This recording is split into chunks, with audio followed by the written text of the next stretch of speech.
The aha for me in working with Murdoch was that that being intentional about breaking your donors or your giving partners, to use our internal language, into groups based on the capacity is a way to honor them all rather than a way to discriminate in some way against those who can't give as much.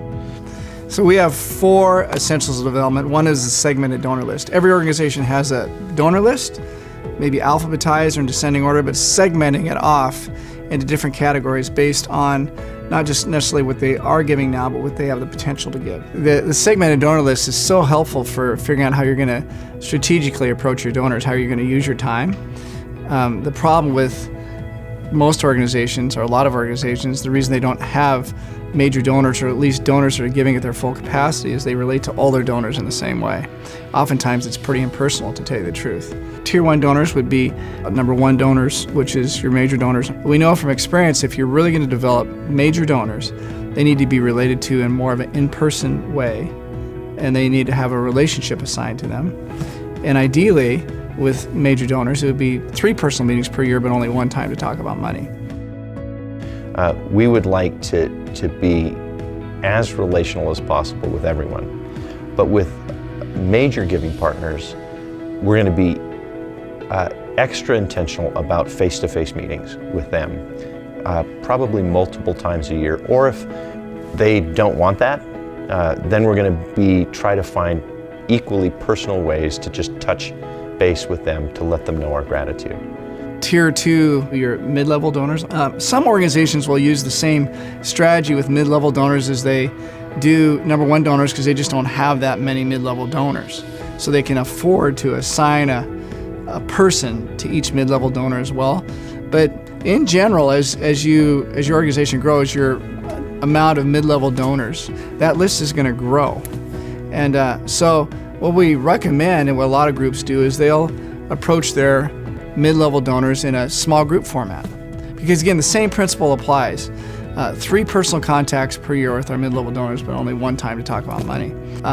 It could be that you have 1 wine and cheese social like that to say thank you, and you have 1 other experience where you have some of your constituents or people that you serve, call them on the phone and say thank you. And so those would be 2 personal touches. And then a 3rd meeting during the year where you actually talk to them about their support. And that, again, could be a small group gathering where you've gathered these mid-level donors in the room. Maybe you have 3 or 4 of them going on geographically in your community. And you talk to them about their support this year. We've found that a personal handwritten note, whether that person is giving $10 a month or they're giving $500 a month, it's amazing how many of those people say, "I can't believe that you wrote me a note." No one does that. So that can be as effective for anyone. But that's, to me, is amazing. Personal, to make it personal, to share with them in our donor software with donors at any level. We're trying to note things that are significant in their lives. And then the 3rd segment would be the person that sends a check for $100 or $50 once a year. But again, we want to take them seriously because they deserve to be taken seriously, but they might have more potential than that. Up to the donor that maybe writes a check for $750 each year. It's harder to make a small group ask like that. So the solicitation with them might be an annual banquet where we invite all of our donors to come, and they have the opportunity to make their commitment at that point. Could be a letter and a phone campaign. And then with smaller donors, that's probably going to, other than maybe a written note once a year, it's probably going to be mass communications, whether that's an email on Facebook, social media. Those pieces would be where we would want to be thanking those donors intentionally and communicating with them. And that 4th tier are people that have the capacity to give at the tier 1 or major donor level, but they're not supporting us at all. Maybe they don't even know much about us. So the idea would be to identify who those type of donors are. So what I like to do when I train a development team is say, it'd be fantastic if each of you had 3 or 4 number 1 donors that you have a relationship with that we could assign to you, and maybe identify a number 4 donor that you could pursue to get closer to our relationship, to our organization. Don't even talk to them about money the first year. Let's just have them get to know us.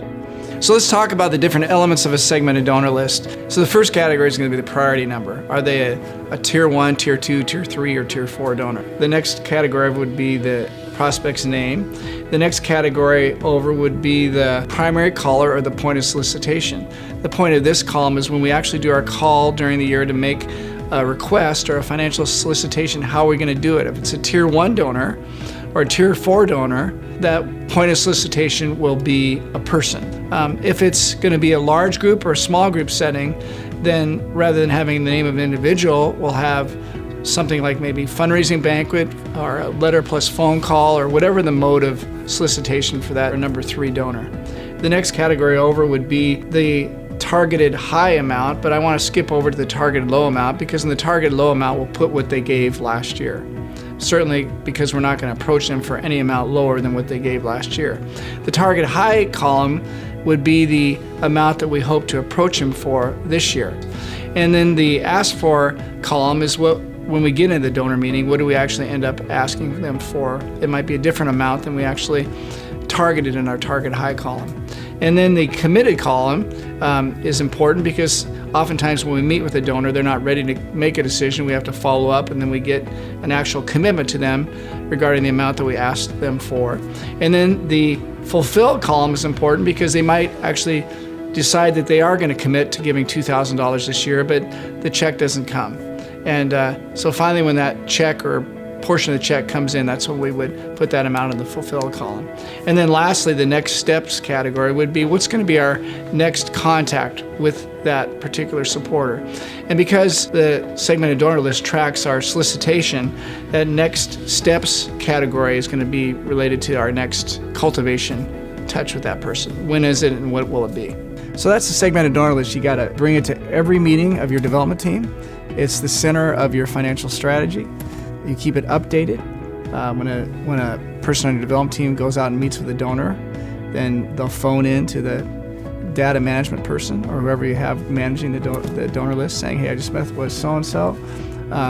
Just gave them an update, just said thank you. But if you could put down that this meeting happened on October 31st, 2017, next time I go meet with them, I'll actually talk to them about their gift this year. So it's a key part of your strategy and your action.